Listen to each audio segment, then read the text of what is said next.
Newton laws of motion. Very क्यों ले रहा है टाइम? लास्ट क्लास में तो आराम से हो गया था।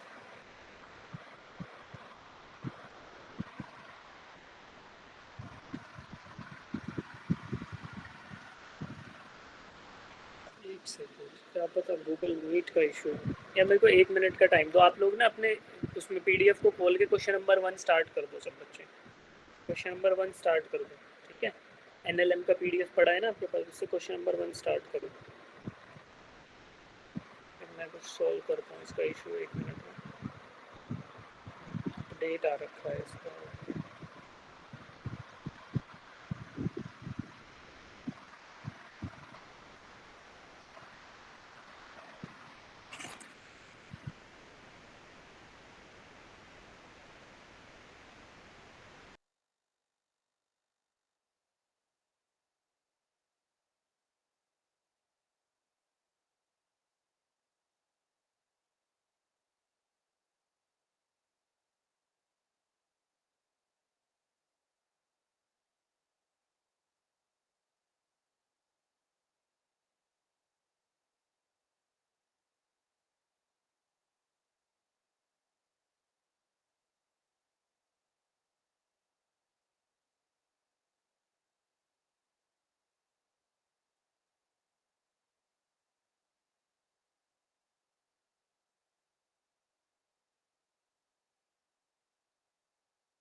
बेटा क्या आंसर आया आपका?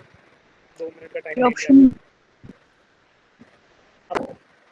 कौन सा ऑप्शन है सर? बी। Option B. चलो देखते हैं। A block of mass 2 kg is placed on inclined plane, inclined rough surface AC, ठीक है। ये रफ सरफेस है, यहाँ पे कोफिशिएंट ऑफ फ्रिक्शन आपको 1/√3 दे रखा है बच्चे। If g is equal to 10 metre per second square then the net force on the block will be. Block पे नेट फोर्स कितना है, इस ब्लॉक पे नेट फोर्स कितना लगेगा, ठीक है। तो how to calculate net force, इस पे पहले तो आप एक्सटर्नल फोर्सेस बताओ कौन कौन से लग रहे हैं, विचार द एक्सटर्नल फोर्सेस जो इस ब्लॉक पे लग रहे हैं बच्चे। कौन कौन से एक्सटर्नल फोर्सेस लग रहे हैं बेटा? अरे बताओ, क्या इसका वेट लग रहा है? Yes sir. क्या इस पे फ्रिक्शन लगेगा? Yes sir, force of friction. Friction भी लगेगा और वेट भी लगेगा। तो मैं अगर ड्रॉ करना चाहूँ तो वेट इधर आएगा नीचे mg, ठीक है। फ्रिक्शन आएगा किधर, भाई स्लाइड डाउन करना चाहेगा तो फ्रिक्शन अगेंस्ट द मोशन आएगा, ये आपका फ्रिक्शनल फोर्स हो गया। उसके अलावा कौन कौन से फोर्सेस होंगे? बस यही 2 फोर्स होने वाले हैं, ठीक है। यही 2 फोर्स होने वाले हैं एक्सटर्नल फोर्सेस। अब इनको ब्रेक डाउन अगर आप करो, ठीक है, इनको अगर आप ब्रेक डाउन करोगे mg, तो mg की वजह से एक ना थर्ड इधर फोर्स आएगा जो बोलेंगे नॉर्मल रिएक्शन, जो प्लेन इस पर लगाएगा, ठीक है। तो इन 3 फोर्सेस की वैल्यूज हम फाइंड आउट करना चाहेंगे। mg का वो कंपोनेंट जो इंक्लाइंड प्लेन के परपेंडिकुलर है, that will be equal to normal force, है ना ये। और एक mg का कंपोनेंट जो प्लेन के अलोंग है, उसको क्या बोलेंगे, that will B friction force, ठीक है जी। अब देखो, a block of mass 2 kg is placed on inclined rough surface AC as shown in the figure of coefficient of friction mu. If g is equal to 10 meter per second square, the net force in Newton on the block will be, ठीक है। चलो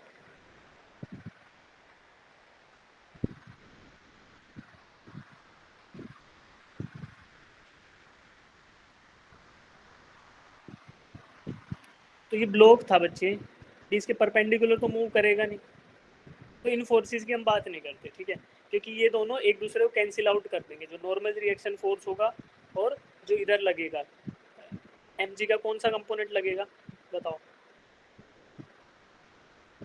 एक component इधर होगा, that is mg cos theta. तो ये theta है, तो mg का कोस थीटा रहेगा mg कोस थीटा। और दूसरा एक mg साइन थीटा है जो अलोंग द इंक्लाइंड प्लेन लगने वाला है, that is mg sine theta. और इससे अपोजिट डायरेक्शन में लगेगा फ्रिक्शनल फोर्स, जो कि आपका होगा mu times N, mu into N होता है फ्रिक्शनल फोर्स। अब अगर मैं इन वैल्यूज को कैलकुलेट करना चाहूँ तो कैसे करेंगे बेटा? नेट फोर्स विल बी, देखो mg कोस थीटा और n तो आपस में बराबर है, तो इनकी वजह से कोई अनबैलेंस फोर्स नहीं आएगा। अनबैलेंस किधर से आएगा? नेट फोर्स निकालेंगे, वर्टिकल डायरेक्शन जो है perpendicular to the inclined plane, उस डायरेक्शन में कोई भी अनबैलेंस फोर्स नहीं है।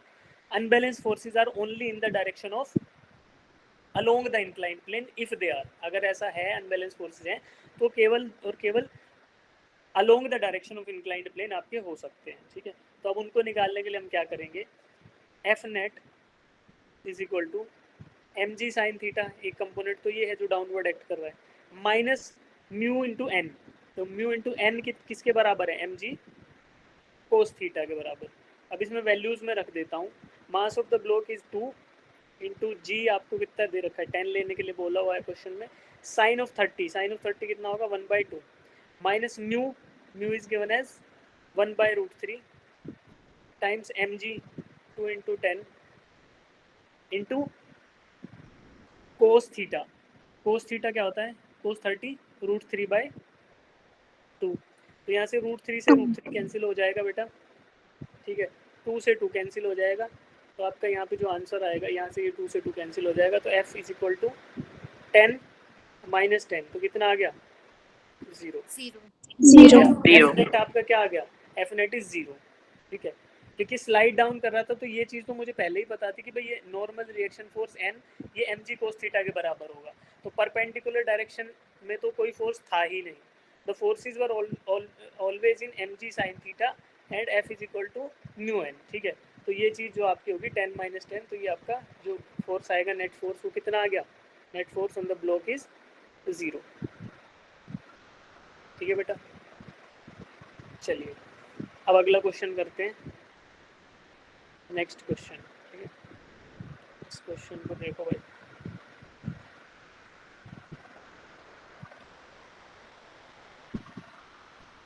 करो ये question. A block of object strikes the wall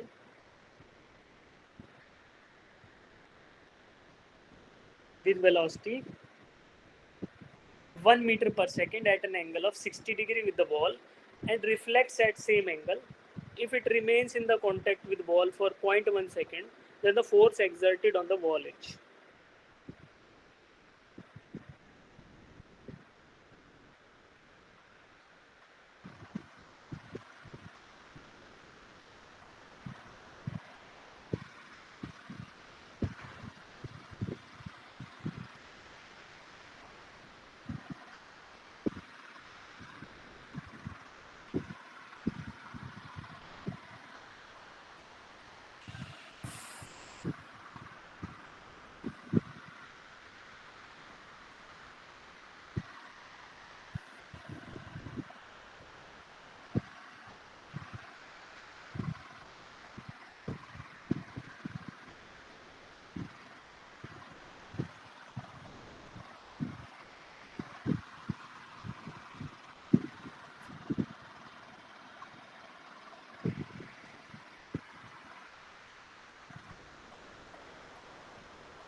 screen show नहीं हो रही बेटा, स्क्रीन तो हो रही है शो यार, हो रही है शो।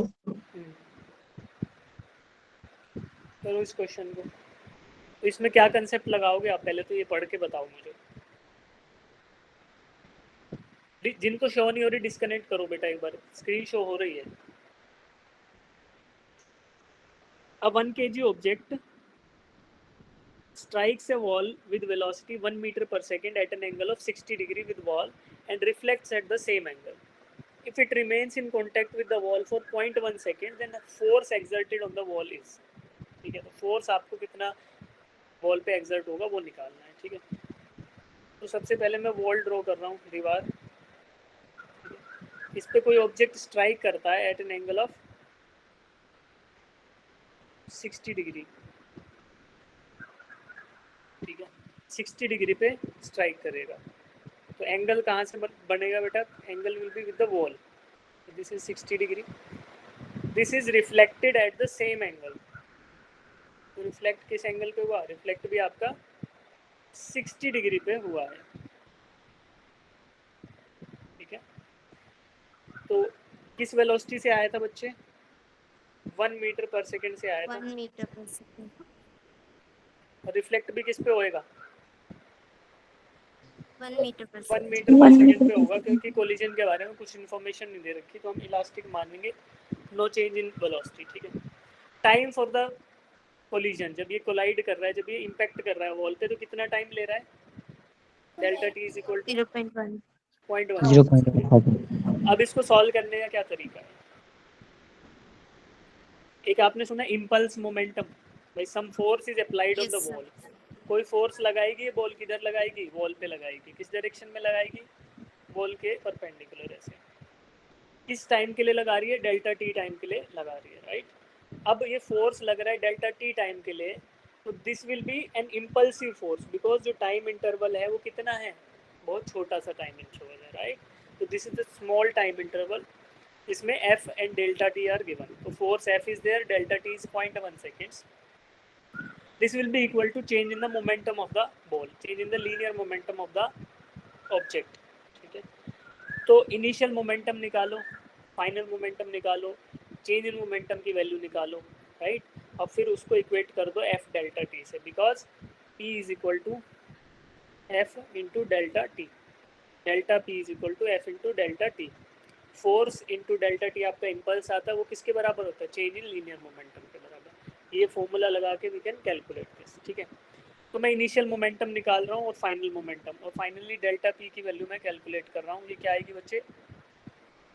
वेलोसिटी का component perpendicular to the wall, क्योंकि फोर्स लगेगा परपेंडिकुलरली, ठीक है। तो परपेंडिकुलर टू द वॉल कौन सा कंपोनेंट रहेगा वेलोसिटी का, एक बार ये बताओगे? कौन सा कंपोनेंट रहेगा बेटा? cos थीटा, है ना? cos थीटा कंपोनेंट रहेगा। तो cos ऑफ 60 डिग्री कितना होता है? v cos थीटा कितना होता है? v की वैल्यू 1 और ये cos 60 1/2, ठीक है। माइनस दूसरा आया इधर वापस की तरफ, तो नेगेटिव डायरेक्शन में माइनस ये कितना है? माइनस 1 और ये भी cos 60, तो 1 इंटू 1.5। तो आपका चेंज इन लीनियर मोमेंटम कितना आ गया? 1। इसको इक्वेट कर दो, 1 is equal to F we have to find out into delta T is 0.1 seconds. तो एफ कितना आ गया आपका? 1/0.1 यानी 10। कुछ गड़बड़ किया? कुछ गड़बड़ करा हमने। कोस नहीं आएगा, साइन कंपोनेंट आएगा। ये देखो थीटा इज 60, ये गड़बड़ कर दिया, ठीक है। आपने भी हाँ बोल दिया, this is sine theta component of V, ठीक है। तो यहाँ पे हम क्या करेंगे? √3/2 करेंगे, फिर इसको √3/2,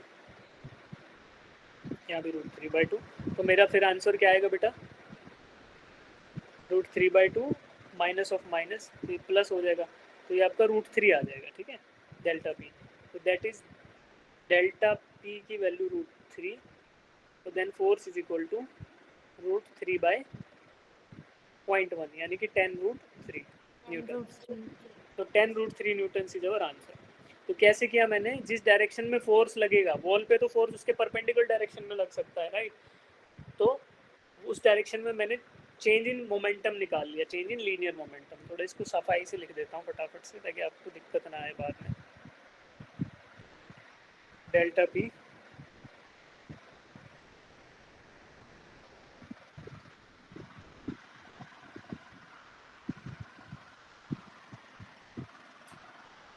ये आपका बेटा आ गया √3 के बराबर, ठीक है। और फिर मैंने delta P is equal to F into delta T, ये फॉर्मूला यूज़ किया और we have found out the change in momentum. उसको इक्वेट किया इम्पल्सिव फोर्स से, तो मुझे एफ की वैल्यू मिल गई। This F has to be applied for small delta T interval and then it is 10√3 Newton, ठीक है। तो option C is the right answer. समझ आया आप लोगों को ये क्या किया हमने? Yes sir. Yes. चलो ठीक है, उसका सॉल्यूशन वहाँ दे रखा है। अब एक है ना, ये बहुत इजी क्वेश्चन है, इसको आप वैसे डायरेक्टली आंसर कर सकते हो बेटा। अगर डायरेक्टली आंसर कर पाए तो बढ़िया, नहीं तो फिर इसको डायग्राम से और सॉल्यूशन से समझाऊंगा मैं। Give me the answer to this question.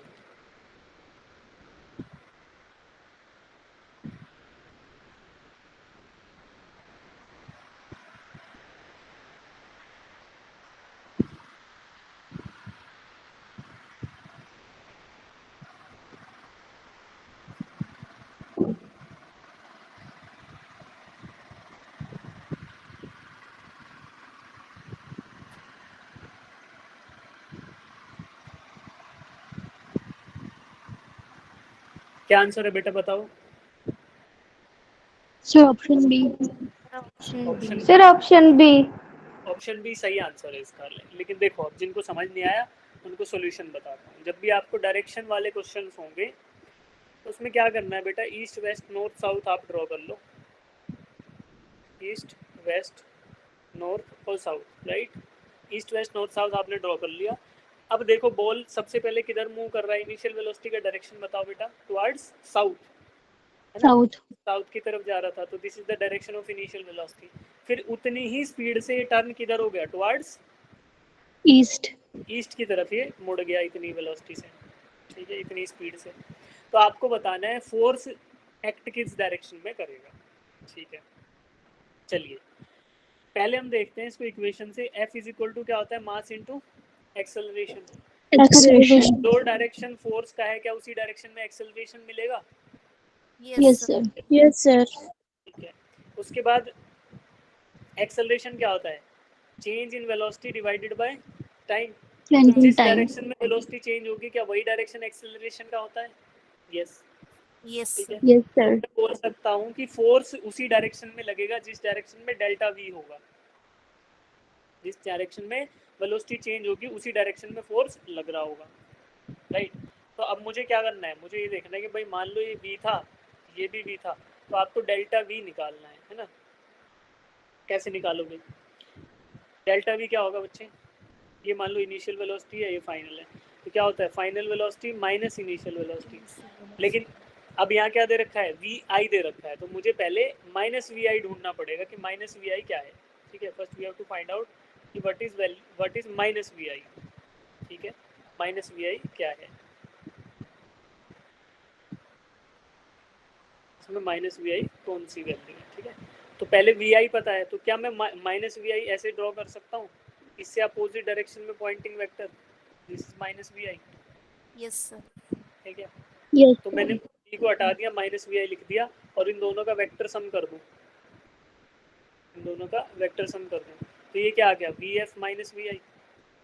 तो ये कौन सी डायरेक्शन है? This is the direction of delta we, और यही डायरेक्शन किसकी रहेगी? फोर्स की। अब मुझे बताओ, अगर मैं अपने मैप से देख के देखूँ तो ये डायरेक्शन कौन सी है? North east North. डायरेक्शन। ठीक है, this is the answer.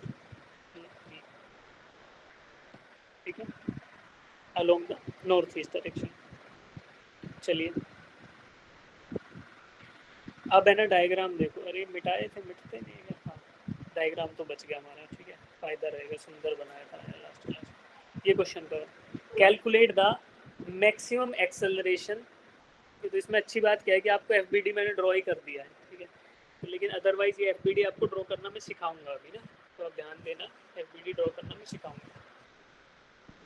Sir screen show नहीं हो रही.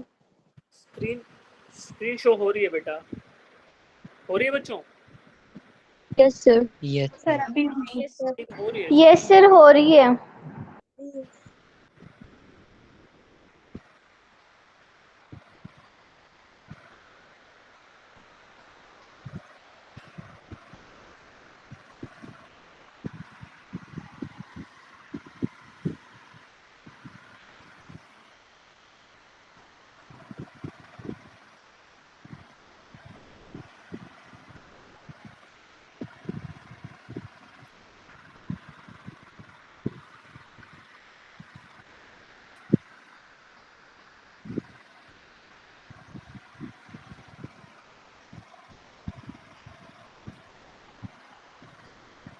हाँ, नेटवर्क इशू से हो जाता है, क्योंकि सबसे पहले आपका स्क्रीन शो ही पॉज होएगा। पहले वीडियो, कैमरा का वीडियो पॉज होता है, फिर स्क्रीन शेयर और फिर ऑडियो। तो आप कैमरा तो आपने ऑन नहीं कर रखा, तो सबसे पहले जो है ना स्क्रीन शो बंद हो जाएगा, फिर अगर नेटवर्क और वीक होगा तो फिर आपके ऑडियो में भी दिक्कत आने लगेगी। तो bad network can be issue.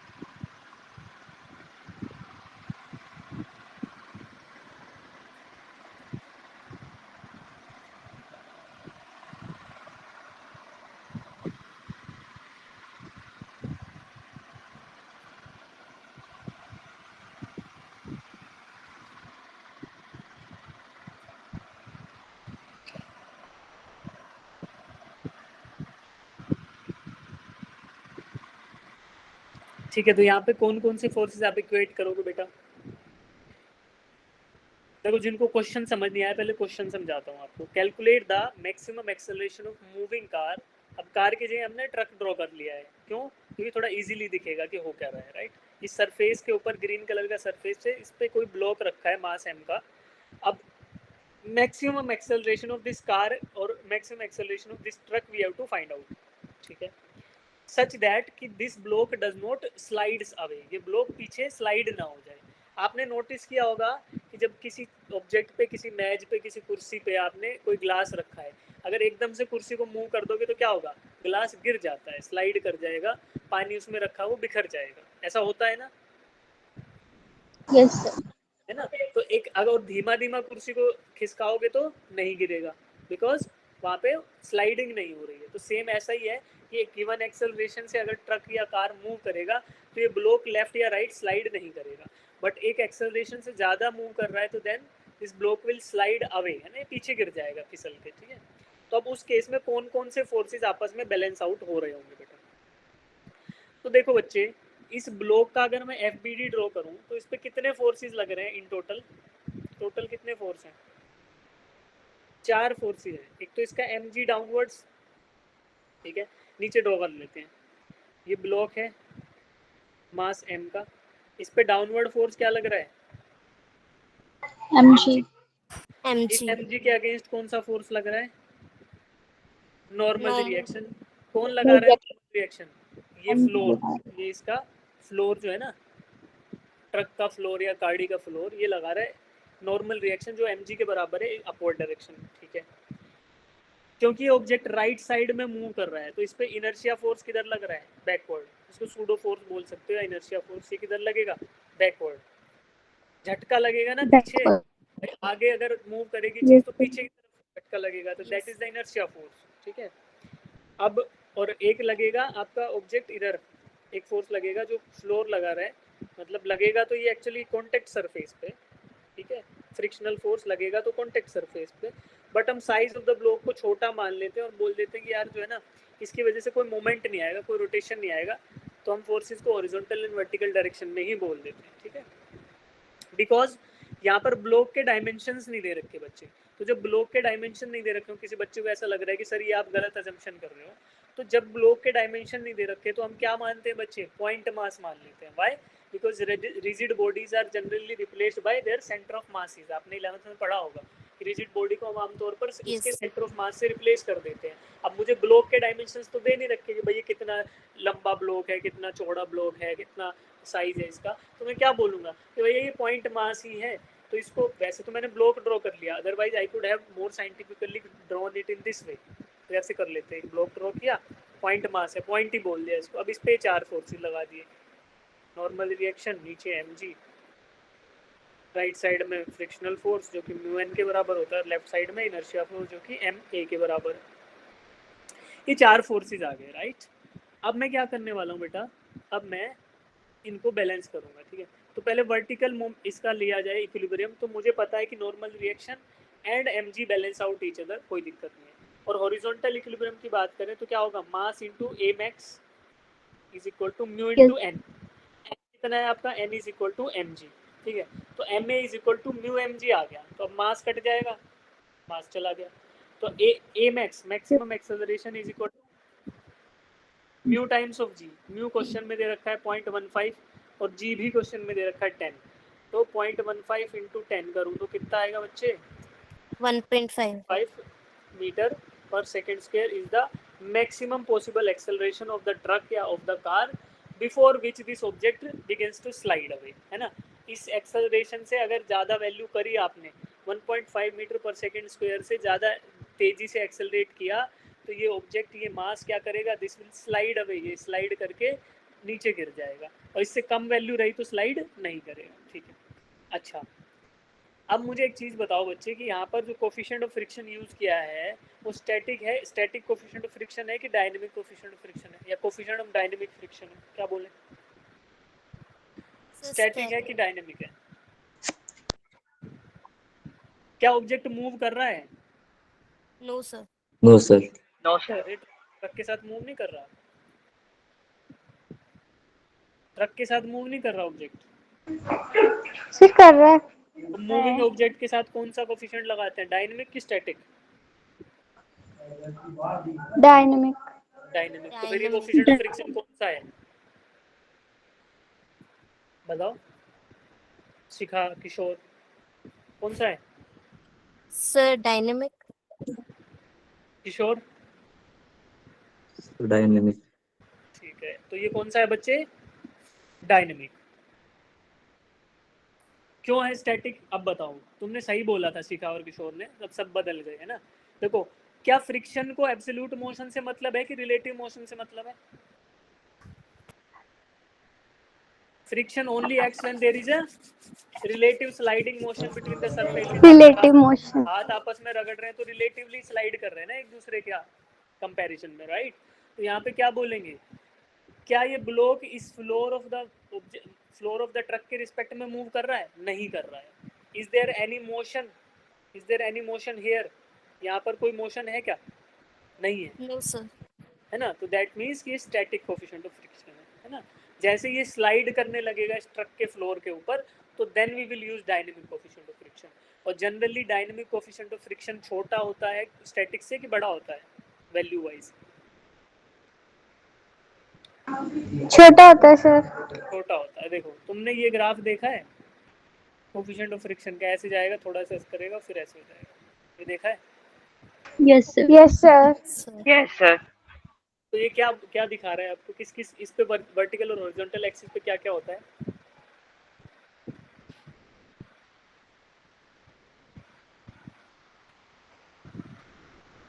ये तो म्यू एस है, ठीक है।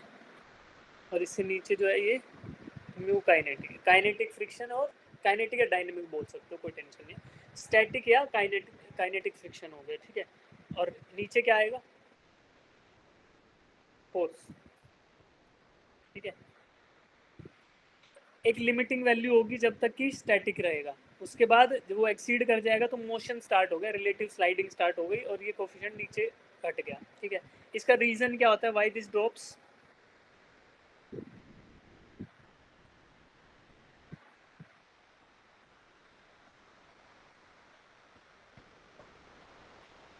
cold welding between the surfaces breaks as well as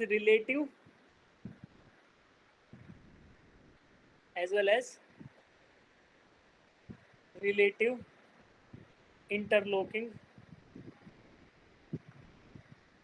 becomes less efficient है।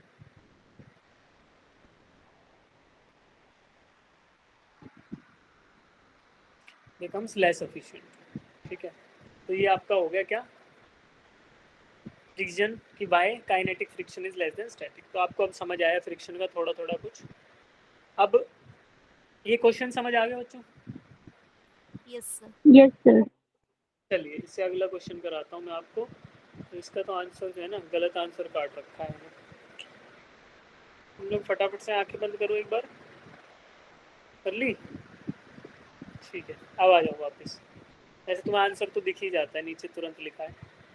इस क्वेश्चन को पढ़ो, फिर डायग्राम मैंने ड्रॉ कर रखा है वो देखो, ठीक है। ये डायग्राम तुम्हारे लिए हिंट है, some sort of hint. But यहाँ पे आपको ये फाइंड आउट करना पड़ेगा कि what is the value of acceleration. Acceleration क्या रहेगा, उसके पीछे अजम्पशंस क्या रहेंगे, ठीक है। क्वेश्चन को पढ़ो, ट्राई टू फिगर आउट क्या पूछा है। फिर जिसको समझ नहीं आए वो अनम्यूट करके या हैंड रेज करके पूछ लो कि सर ये क्वेश्चन समझ नहीं आया, I will explain the question to everyone, फिर then we will solve it, ठीक है। बहुत अच्छा क्वेश्चन है, ऐसे इससे इसके मिलते जुलते क्वेश्चन आते रहते हैं एग्जाम में। देखो नीट 2023 में ही आया हुआ है, ज़्यादा दूर दूर की बातें नहीं है, अभी आया है।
क्वेश्चन समझ आया कि क्वेश्चन बताऊं बच्चों पहले? सर एक बार क्वेश्चन एक्सप्लेन कर दो। A bullet from a gun is fired on a rectangular wooden block, ठीक है? तो लकड़ी का कोई है ना, लकड़ी है, मान लो कि ये लकड़ी का एक ब्लॉक है आपके पास, फिर से ड्रॉ कर देते हैं। एक लकड़ी का ब्लॉक है, स्टोरी सुनो साथ साथ समझ आएगा। ये लकड़ी का ब्लॉक है, वुडन ब्लॉक है, इसकी थिकनेस मान लो क्या है, इसकी थिकनेस बच्चे, टोटल थिकनेस है टी, ठीक है? अब इस वुडन ब्लॉक में एक बुलेट एंटर करती है ना, एक bullet enters with an initial velocity u, एक बंदूक की गोली इस ब्लॉक के अंदर एंटर करना स्टार्ट करती है। जब यहाँ पे थी एट द एंट्री पॉइंट, तो यहाँ पे इसकी वेलोसिटी क्या थी बच्चे, u थी, ठीक है? 24 sir. After entering some distance into the block, कुछ डिस्टेंस एंटर जिसकी वैल्यू आपकी 24 सेंटीमीटर्स, 20 सेंटीमीटर्स अंदर घुसने के बाद, इसके इस ब्लॉक के अंदर 24 सेंटीमीटर्स एंटर करने के बाद इस बुलेट की वेलोसिटी क्या हो गई, U by 3. u bye 3। U/3। अब अपना ये मोशन कंटिन्यू रख रही है, यहाँ रुकी नहीं है ये बुलेट, ठीक है? ये कहाँ तक जाती है, बिल्कुल एंड ऑफ द ब्लॉक तक जाती है, बिल्कुल एंड ऑफ द ब्लॉक तक जाती है। और जब ये एंड ऑफ द ब्लॉक पे है तो वहाँ पे क्या वेलोसिटी है, 0. 0। ये डेटा दिया है क्वेश्चन में कि a bullet enters a wooden block, जब ये एंटर करना स्टार्ट करती है तो u वेलोसिटी है, 24 सेंटीमीटर्स अंदर चली जाती है तो u/3 है, और जब इस ब्लॉक को एग्जिट करने वाली होती है तो 0 वेलोसिटी है, ठीक है? अब आपको थिकनेस ऑफ द ब्लॉक बताना है कि थिकनेस ऑफ द ब्लॉक कितना, ठीक है बच्चे? अब यहाँ पे अजम्पशन क्या रहेगा कि the resistance offered by the wooden block to the motion of this bullet is constant, यानी कि एक ये वुडन ब्लॉक एक कांस्टेंट रिटार्डेशन प्रोवाइड करेगा, ये वुडन ब्लॉक एक कांस्टेंट रिटार्डेशन प्रोवाइड करेगा टू दिस बुलेट, ठीक है? To this bullet, this block will provide a constant value of retardation, ठीक है जी? अब देख लो कैसे करोगे इसको।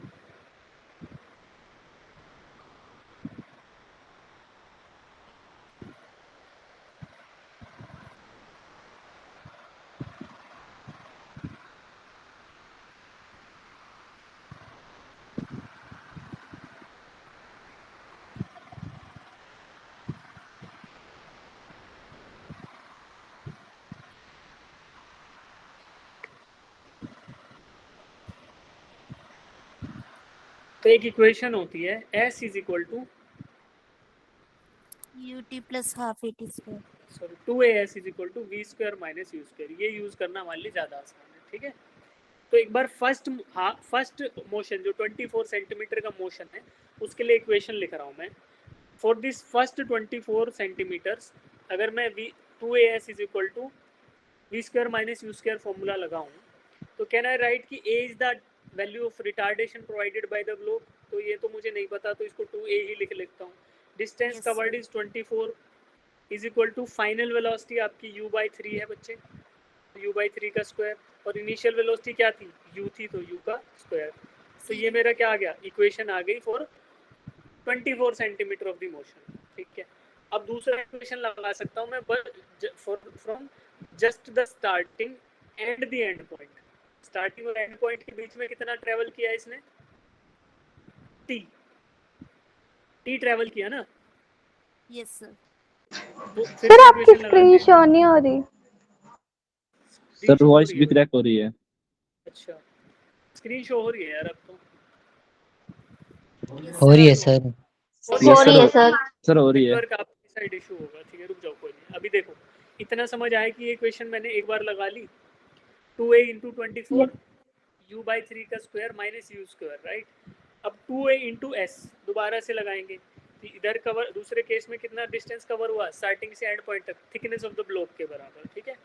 इधर इनिशियल वेलोसिटी, फाइनल वेलोसिटी कितनी है, 0 हो गई है फाइनली, और इनिशियल कितनी थी, यू स्क्वायर है ना, u थी।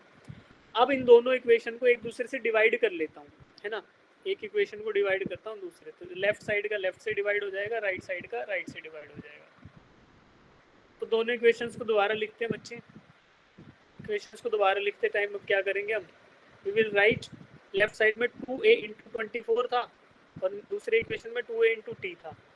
ये किसके बराबर हो गया, you square by 9 minus you square divided bye 0 minus you square. ठीक है बच्चे, ये इसके बराबर हो गया। 2a से 2a कैंसिल आउट कर लूँगा मैं, तो क्या बचेगा 24 by t is equal to u square minus 9 u square. ठीक है, तो minus 8 u square divided by 9 था और नीचे का माइनस यू स्क्वायर था, ये मल्टीप्लाई हो गया बच्चे। ठीक है, अब क्या होगा, यहाँ से we will cancel out the negative signs और यू स्क्वायर भी, तो आपका जो आंसर आएगा वो आएगा 24 by t is equal to 8 by 9। तो यहाँ से मुझे टी क्या मिल जाएगा, टी विल बी 9 3 ज़ा 27 सेंटीमीटर्स। ठीक है, तो thickness of the wooden block is 27 centimetres. ठीक है, तो टोटल थिकनेस कितना है 27, यानी कि ये जो second half of the motion है ये टोटल कितना बच गया, ये 3 सेंटीमीटर का ही था, खाली हमने इतना बड़ा ड्रॉ ही किया है। तो u/3 से घटकर वेलोसिटी को 0 होने में केवल 3 सेंटीमीटर का टाइम लगा है ना। ऐसा क्यों हुआ बच्चे, क्योंकि जब वर्क डन हो रहा है ना, ये बुलेट इस ब्लॉक को चीरती हुई जा रही है, तो it has to do some work in going through this block, और वर्क किसका प्रोपोर्शनल होता है, काइनेटिक एनर्जी का, और जैसे जैसे वेलोसिटी डिक्रीज होती है तो kinetic energy decreases with the square law, है ना, स्क्वायर पे डिपेंड करती है, हाफ mv स्क्वायर, वेलोसिटी के स्क्वायर पे डिपेंड करती है। ठीक है, तो इसलिए मेरा ऑप्शन डी आया। अब इस क्वेश्चन को एक बार पढ़ो, इसके सॉल्यूशन को देखो, अगर नहीं आता समझ तो देन आस्क मी डाउट।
आगे समझ बच्चों? Yes sir. ठीक है, तो नेक्स्ट क्वेश्चन, मुस्कान डाउट? यस मुस्कान, सर, यहाँ पे आपने u/3 की जगह 0 का स्क्वायर क्यों किया? अरे वो अलग इक्वेशन है, ये इक्वेशन 1 है और दूसरी इक्वेशन 2 है, ये 1 है और नीचे वाली 2 है, दो अलग अलग इक्वेशन है। यहाँ पे वैल्यू थोड़ी पुट करी है मैंने, यहाँ ओके पे सर। ये this is for 0 to 24 centimetre, और सेकंड इक्वेशन कहाँ के लिए है, फॉर 0 to t। ठीक है, चलो ये क्वेश्चन करो, assertion and reasoning.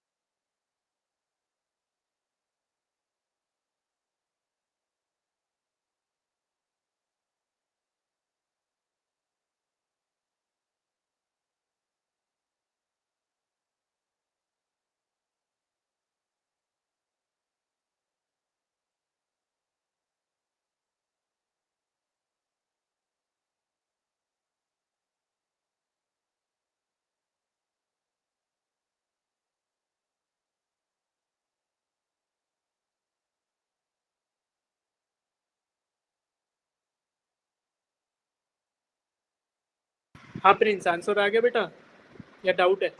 Yes sir. आ गया। चलो पहले बताओ जिनका आंसर आ गया, फिर समझाएंगे question. Sir option A. Sir option है। Option A. अच्छा, क्या पूछा है इसमें? कौन बता सकता है पूरा अच्छे तरीके से? इसको बताओ, कौन स्टूडेंट इसको अच्छे से समझा सकता है? कौन बताएगा? प्रिंस बताओगे? सर जब रॉकेट ब्लास्ट होता है तो उसकी फ्रेगमेंट सर उसी डायरेक्शन में नहीं जाते, वो इधर उधर स्कैटर हो जाते हैं। हाँ, तो बात पहली वाली बात सही है कि गलत है? गलत है सर। तो आपने इसी गलत। बेसिस पे आंसर कर दिया? नो सर, सेकंड ऑप्शन भी पढ़ा था रीजन। क्या सेकंड ऑप्शन क्या बोलता है? सर उसके अंदर जो हीट प्रोड्यूस होती है उसकी वजह से वो ब्लास्ट होता है, एक्सटर्नल फोर्स से नहीं होता। राइट, ठीक है। शिखा आप बताओ बच्चे। यस सर, सेम रीजन था मेरा भी कि मतलब कहते हैं सेम पाथ पे प्रेगनेंसी जाएंगे वो, तो फिर फर्स्ट वाली जो स्टेटमेंट है वो फॉल्स है और फिर सेकेंड वाली सही है क्योंकि इंटरनल फोर्स वाली बात सही है। हाँ, राइट, ठीक है। तो स्टेट इसका आंसर तो ऑप्शन ए ही है। ठीक है, अब बात करते हैं, ये सबको पता है भाई, जब दीपावली पे रॉकेट ऊपर जाता है, वो फटता है, तो क्या उसके सारे के सारे फ्रेगमेंट एक ही डायरेक्शन में जाते हैं क्या? एक ही रास्ते पे ट्रेवल करते हैं क्या? No sir. अलग अलग डायरेक्शन में जाते हैं। देखो ये बोल क्या रहा है, एग्जैक्ट स्टेटमेंट बताता हूँ। ये बोल रहा है कि मान लो रॉकेट ऐसे गया और ऊपर जाके फटा नहीं, है ना? तो रास्ते में उसको फटना था लेकिन वो फटा नहीं, तो बिना फटे क्या हुआ, आगे चला गया ऐसे, तो उसने ये रास्ता ट्रेस किया। बट अगर केस 2 में ये फट जाता रास्ते में, तो क्या इसके फ्रेगमेंट इसी रास्ते को फॉलो करते? नहीं करते। हमें पता है कि चारों तरफ फैल जाते हैं। ठीक है, अब मैं इस क्वेश्चन को, तो हमारा असर्शन गलत हो गया। रीजन बोलता है कि explosion of the rocket occurs due to internal forces only. बिल्कुल सही बात है, बिकॉज इंटरनल उसमें कंबशन होगा, उसमें बर्निंग ऑफ द जो आपका ये क्या है, फ्यूल लगा होगा उसमें ना, क्या होता है, बारूद लगा रहता है ना, तो वो जो बर्न करेगी बारूद, तो क्या होगा, तो ये क्रैक करेगा ना, तो that is only internal forces, combustion only. तो स्टेटमेंट रीजन इसका सही है, असर्शन इसका गलत है, राइट। अब ये क्वेश्चन यहाँ है क्यों? देखो इससे तो आपने आंसर तो कर लिया, बट इसको मैं थोड़ा मॉडिफाई कर रहा हूँ, ध्यान से सुनना सब बच्चे। कि what we can say about the centre of mass, इसके सेंटर ऑफ मास के बारे में हम क्या बोल सकते हैं? सेंटर ऑफ मास के बारे में हम क्या बोल सकते हैं? Centre of mass of the rocket, क्या centre of mass of the rocket even after blasting इसी रास्ते पे ट्रेवल करेगा जिसपे ये बिना फटे हुए ट्रेवल करता? सेंटर ऑफ मास, भाई देखो, अगर ये रॉकेट फटता नहीं, ध्यान से सुनो जब बच्चे, अगर ये रॉकेट ब्लास्ट नहीं करता, तो मुझे पता है कि रॉकेट अगर इस रास्ते पे जा रहा है, तो जाहिर सी बात है उसका centre of mass will trace the path only, ये पाथ ही ट्रेस करेगा। बट अगर ये ब्लास्ट कर जाता है, यानी कि बहुत सारे फ्रेगमेंट्स में टूट गया है, तो भी इन सब मल्टीपल पॉइंट मासेस का जब आप सेंटर ऑफ मास लोगे, तो that centre of mass will trace the same path, है ना, इसी पाथ को ट्रेस ये करने वाले हैं। सेंटर ऑफ मास अगर लोगे तो सेंटर ऑफ मास इन सभी पार्टिकल्स का इसी पाथ को ट्रेस करेगा, because it is due to internal forces only, है ना। तो ये रीजन है, ये क्वेश्चन का यहाँ होने का रीजन तो यही है कि centre of mass same path को ट्रेवल करता है, इसलिए इसने बोला है। ठीक है, बट यहाँ पे थोड़ा आसान बना दिया कि भाई आपको पता ही चल गया कि क्रैकर्स के सेम, आपको प्रैक्टिकली पता है ना कि क्रैकर्स जो रॉकेट फटता है तो क्या होता है, उसके जो फ्रेगमेंट्स अलग अलग डायरेक्शन में जाते हैं। तो option A is the right answer. ठीक है बच्चों, क्या सबको ये समझ आई बात? Yes yes sir. चलो अब एक और अगला क्वेश्चन करते हैं। ये क्वेश्चन करो, if f is equal to this, r is equal to this, then the scalar and vector product of f and r have the magnitudes respectively। पहले स्केलर प्रोडक्ट निकालो, फिर वेक्टर प्रोडक्ट निकालो। ठीक है, स्केलर निकालना तो आसान है। स्केलर प्रोडक्ट कौन सा होता है, डॉट की cross? Sir dot. Dot product को स्केलर बोलते हैं कि क्रॉस प्रोडक्ट को स्केलर बोलते हैं? Sir dot sir dot sir dot product product को। डॉट प्रोडक्ट को ना, ठीक है। और क्रॉस प्रोडक्ट को?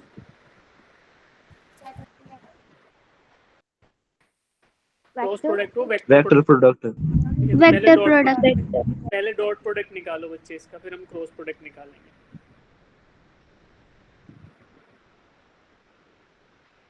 डॉट प्रोडक्ट निकालना आसान है, क्रॉस प्रोडक्ट निकालना मुश्किल है थोड़ा सा कंपैरेटिवली। ठीक है, ट्राई करो सब बच्चे, फिर बताता हूँ।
आंसर आया बेटा?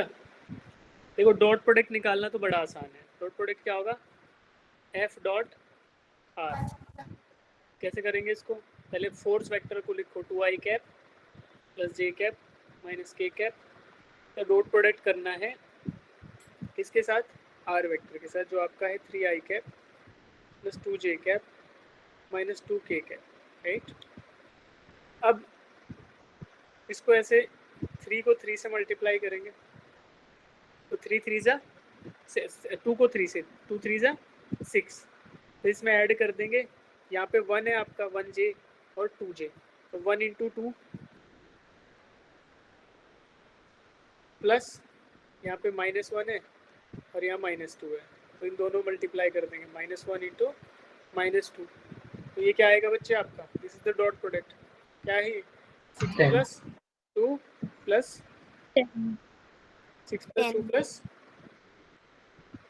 2, तो 10 आ गया। 2 तो ऑप्शन बी और ऑप्शन सी तो कैंसिल हो गए। ए और बी में, ए और डी में से मेरा आंसर आएगा। ठीक है, अब क्रॉस प्रोडक्ट निकालना है। क्रॉस प्रोडक्ट कैसे निकालते थे? कौन सा टूल यूज होता है क्रॉस प्रोडक्ट निकालने के लिए?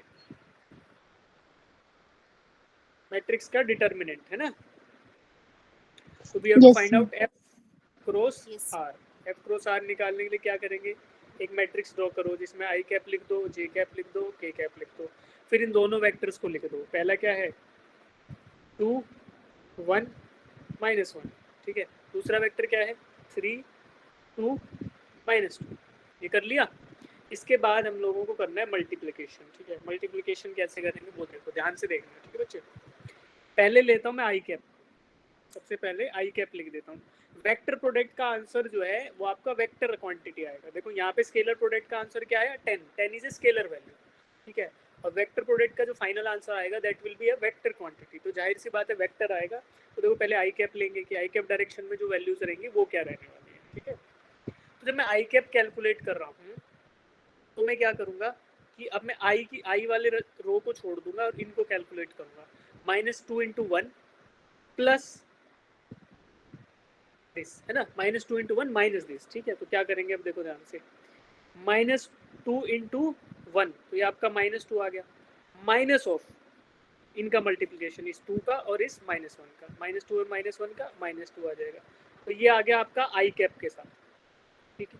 फिर जे के साथ हम क्या करते हैं, जे के साथ माइनस साइन लेना पड़ता है हमें। क्यों लेना पड़ता है, because this is the row और कॉलम पोजीशन के अकॉर्डिंग होता है। तो this is first row and second column, तो ये 1, 2 है। तो ये ऐसे वैल्यू जो लेते हैं वो ऐसा होता है, -1 की पावर रो प्लस कॉलम। तो ये आपका -1 की पावर 3 -1 आता है, इसलिए हम इसका माइनस लेते हैं। बट आप ये याद भी रख सकते हो कि जे के साथ हमेशा हम माइनस लेंगे, तो माइनस जे कैप। अब जे का जब कैलकुलेशन करोगे तो जे वाले रो को छोड़ दो, जे वाले रो को आप छोड़ दो। तो उस केस में हम क्या करने वाले हैं, फिर इनको भूल जाओ, ठीक है। अब हम क्या करेंगे, अब हम जे का कैलकुलेशन कर रहे हैं। तो मैंने जे लिख लिया, ठीक है बेटा। और जे लिखने के बाद अब मैं क्या करूँगा, अब मैं जे वाले रो को छोड़ दूंगा और इनको मल्टीप्लाई करूँगा, ठीक है। ये दो टू टू जा और ये 3 इंटू -1, तो इनकी वैल्यू लिख रहा हूँ नीचे। क्या लिखें, 2 इंटू -2 -4 माइनस ऑफ -3 -1 इंटू 3 -3, ठीक है, ये आ गया। फिर के के साथ पॉजिटिव साइन आएगा, प्लस के, तो प्लस के कर देता हूँ, ठीक है, प्लस के कैप। अब ऐसे क्या करेंगे, के को कैलकुलेट करें तो के वाले को छोड़ देंगे, 2 2 जा एंड 1 3 जा।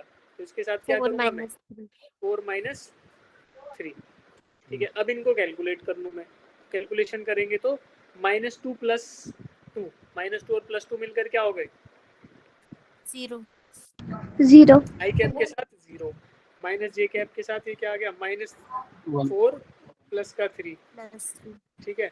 और के कैप के साथ क्या आएगा बच्चे, के कैप के साथ 1 आ जाएगा। तो मेरा फाइनल वेक्टर क्या आएगा, what will be the final vector, I cap तो 0, जे कैप के वन साथ जे कैप प्लस वन के कैप। 1 जे कैप प्लस 1 के कैप। ये मेरा आंसर आ गया किसका, एफ क्रॉस आर का। तो मेरे वेक्टर प्रोडक्ट भी मैंने कर लिया, तो जे कैप प्लस के कैप आ जाएगा आंसर। देखो यहाँ भी हमारा यही आ रखा है, जे कैप प्लस के कैप। अब मैग्नीट्यूड निकालना पड़े किसी भी वेक्टर क्वांटिटी का, अगर मैग्नीट्यूड निकालना पड़े तो कैसे निकालते हैं, X component of the vector, जैसे मान लो कि एफ वेक्टर है तो F X square plus F Y square plus F Z square, ठीक है। तो ये मेरा वैल्यूज हो गई, ठीक है जी।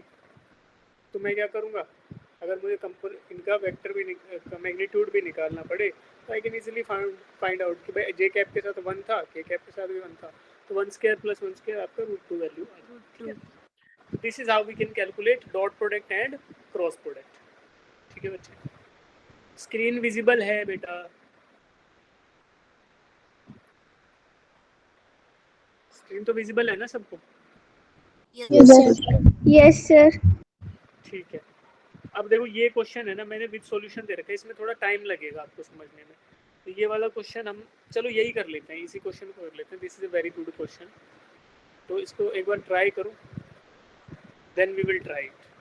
पहले एक बार इसको फाइंड आउट करो, प्रोसेस मैं आपको थोड़ा समझा दूंगा। एक बार क्वेश्चन पढ़ो, देन थोड़ा सा प्रोसेस समझा के फिर आप इसको कर भी पाओगे, ऐसा नहीं कि नहीं होगा। क्वेश्चन पढ़ लो पहले एक बार।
देखो बेटा क्वेश्चन पढ़ा आपने?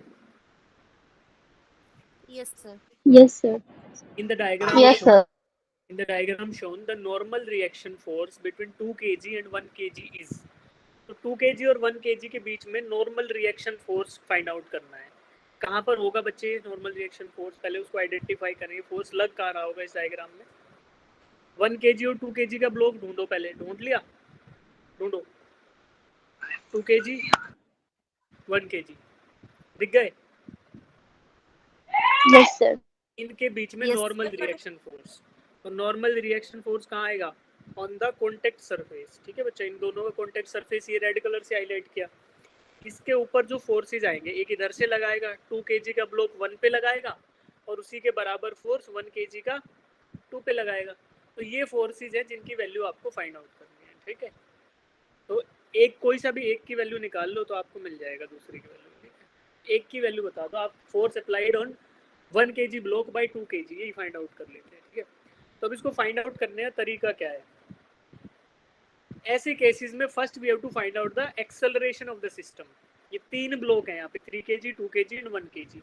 इन तीनों ब्लॉक को पहले आप ये बताओ whether they will be accelerating under the influence of external forces, whether they will be at rest, या फिर क्या हो रहा होगा इनके साथ, वो बताओ। ठीक है, क्या ये रेस्ट पे होंगे, क्या ये कांस्टेंट वेलोसिटी से मूव कर रहे होंगे, क्या ये एक्सेलरेट कर रहे होंगे, है ना? हमें वो फाइंड आउट करना पड़ेगा पहले। तो देखो how we can find out. First we have to find out acceleration. फिर एक्सेलरेशन की वजह से कुछ इनर्शिया फोर्स आएगा, कुछ एक्सटर्नल फोर्सेज आएंगे, फिर हम फ्री बॉडी डायग्राम ड्रॉ करके we can easily find out the value of contact force. Try करो एक बार, 2 मिनट का टाइम लो, then I will explain it.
Acceleration कैसे फाइंड आउट करोगे बेटा?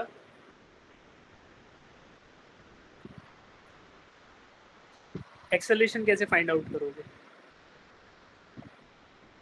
देखो पहले मैं क्या करता हूँ कि देखो मुझे क्या डेटा गिवन है, पहले बताओ कि whether the there is some friction on the inclined plane की नहीं है, पहले ये बताओ क्या कोई फ्रिक्शन है? Yes, sir. कहाँ है? No, sir. Consider the surface to be smooth. Smooth का मतलब क्या है कि कोई फ्रिक्शन नहीं है। ठीक Friction नहीं है, है। तो कोई फ्रिक्शन नहीं है। तो अब देखो एक्सटर्नल फोर्सेस पहले आइडेंटिफाई करो, 18 न्यूटन एंड 60 न्यूटन। क्या ये दोनों फोर्सेस मिलके अगर हम इनका एग्रीगेट इफेक्ट सोचे तो इन ब्लॉक्स को सेपरेट नहीं होने देंगे एक दूसरे से, मतलब ये अपवर्ड या डाउनवर्ड इकट्ठा ही मूव करेंगे, एक सबसे टच कांटेक्ट में रहेंगे और ड्यूरिंग द मोशन इनका कांटेक्ट पॉइंट लूज नहीं होगा, इनका कांटेक्ट आपस में अलग नहीं होगा। राइट, ये बात समझ आती है कि 1 kg का ब्लॉक 2 Yes, kg से sir. सेपरेट नहीं होगा, 2 kg का 3 वाले से सेपरेट नहीं होगा, बिकॉज फोर्सेस लगे हुए हैं इस पे, एक 18 न्यूटन का लगा है, एक 60 का नीचे से लगा है, और कुछ इनके मासेस भी है जो हम अभी ड्रॉ करेंगे। ठीक है, अब देखो अगर मैं if I try to find out all the forces along the inclined plane.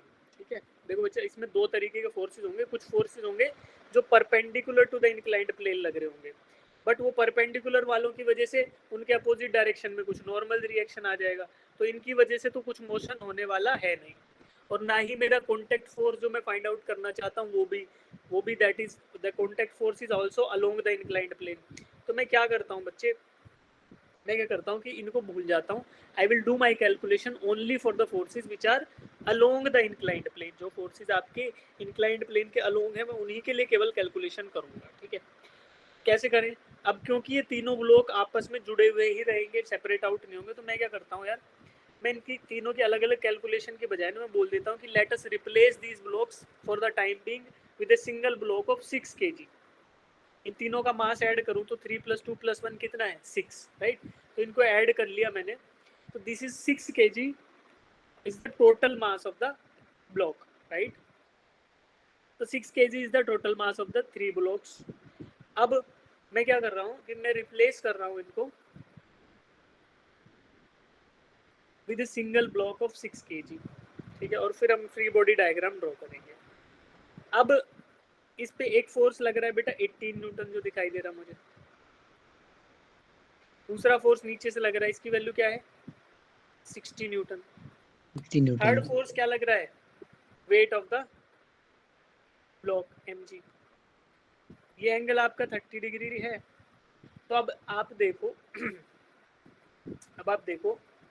कि देयर विल बी 2 फोर्सेस, एक perpendicular to the inclined plane जो इसका mg का कंपोनेंट है। कौन सा कंपोनेंट होगा बेटा, mg ऑफ cos थीटा, ठीक है।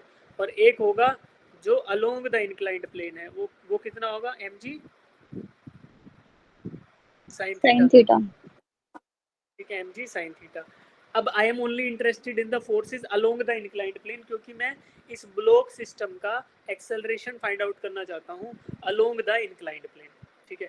तो अगर forces along the inclined plane की बात की जाए तो क्या आपको ऐसा नहीं लग रहा कि 60 = mg sin थीटा प्लस 18,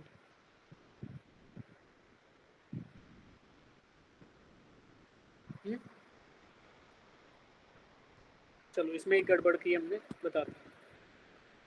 मैं अज्यूम करता हूँ कि मान कि this block is accelerating with an acceleration a along the inclined plane, ठीक है। और ये एक्सेलरेशन किसके बराबर होगा, a के बराबर। तो इस एक्सेलरेशन को प्रोड्यूस कराने के लिए जो फोर्स यूज होगा that is mass into acceleration m में, वो किसके बराबर रहेगा, that should be equal to F net on the block. तो F नेट की वैल्यू अब मैं लिखना चाहूँ तो कितना है, 60 is in the upward direction minus mg sin theta minus 18, ठीक है। ये किसके बराबर है, मास इनटू एक्सेलरेशन के बराबर।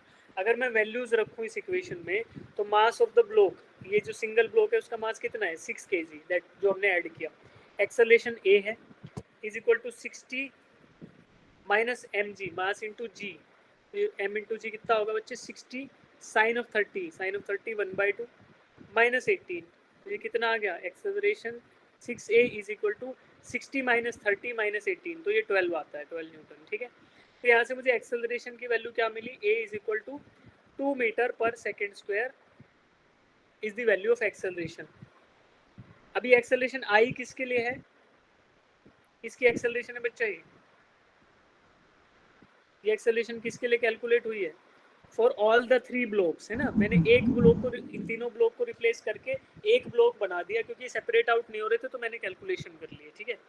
वैसे ये एक्सेलरेशन किसका है, अब इसको भूल सकते हैं क्योंकि 6 kg हमने यहाँ से लिया ना, अदरवाइज तुम ये भी अज्यूम कर सकते हो कि we have substituted the mass of all the 3 blocks. तो मेरा जो कंक्लूजन आया कि ये तीनों के तीनों ब्लॉक एक दूसरे से चिपके रहेंगे और with an acceleration of 2 metre पर सेकेंड स्क्वायर अपवर्ड एक्सेलरेट करेंगे on the upward on the inclined plane पे ऊपर की तरफ 2 मीटर पर सेकेंड स्क्वायर से एक्सेलरेट करेंगे तीनों के तीनों ब्लॉक, ठीक है।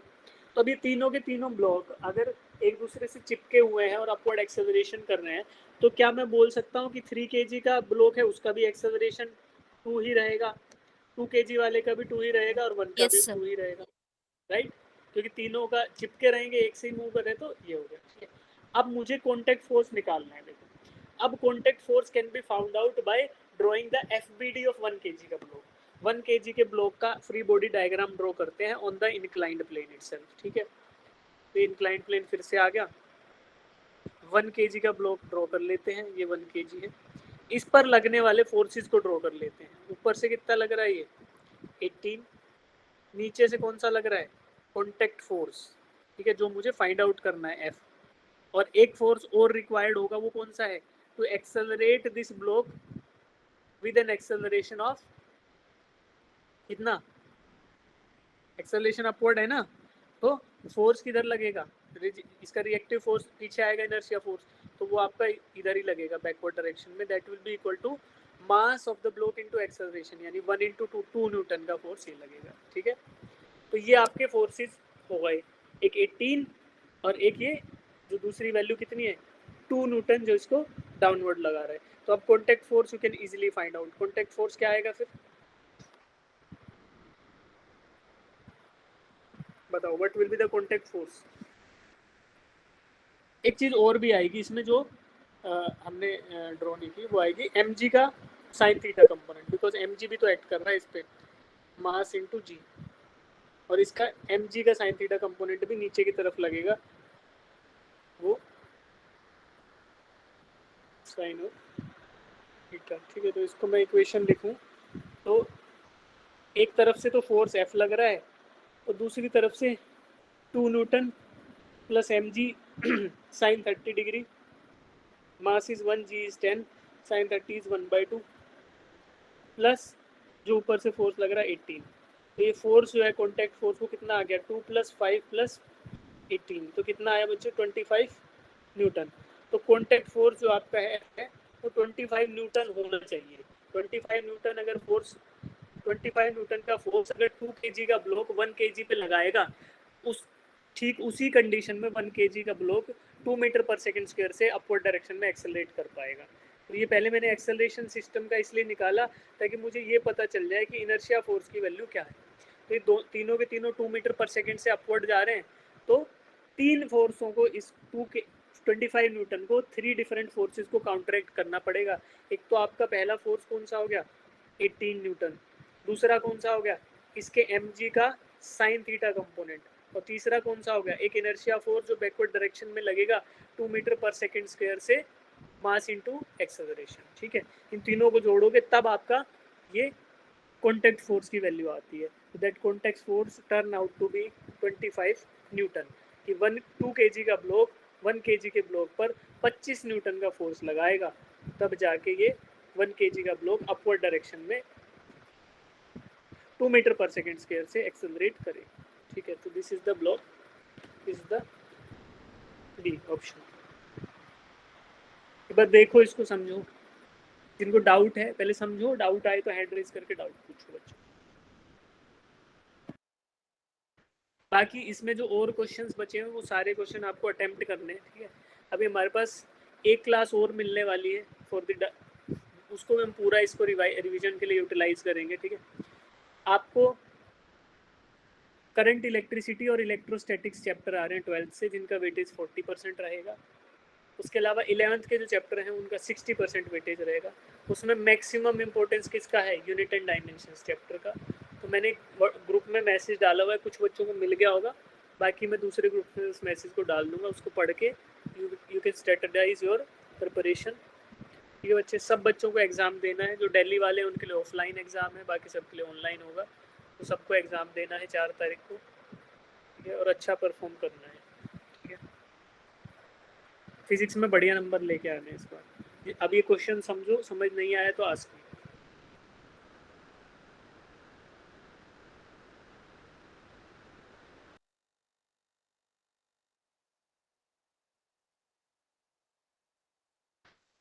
जिनको डाउट नहीं है वो ड्रॉप कर सकते हैं, जिनको डाउट है they can stay back, ask their doubts.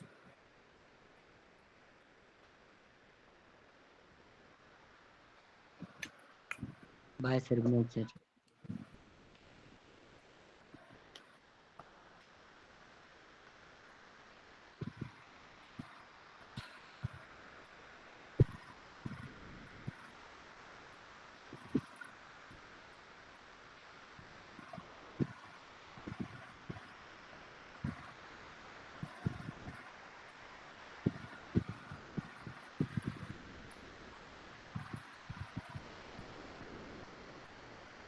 Disha, Anshika, Khushi, doubt पूछो बच्चे, क्या डाउट है?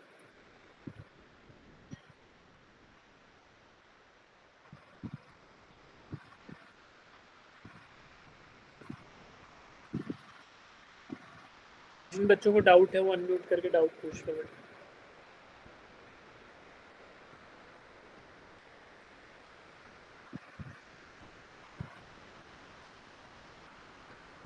ये नोट्स आपके साथ ऑलरेडी शेयर्ड हैं तो इन्हीं में आपको कंटिन्यू करना है, ठीक है। तो नया कुछ है नहीं नोट्स वाइज, ठीक है। अगर डाउट्स नहीं है तो फिर मैं डिस्कनेक्ट कर रहा हूँ बच्चे। We will continue our revision in next class. चलिए बाय।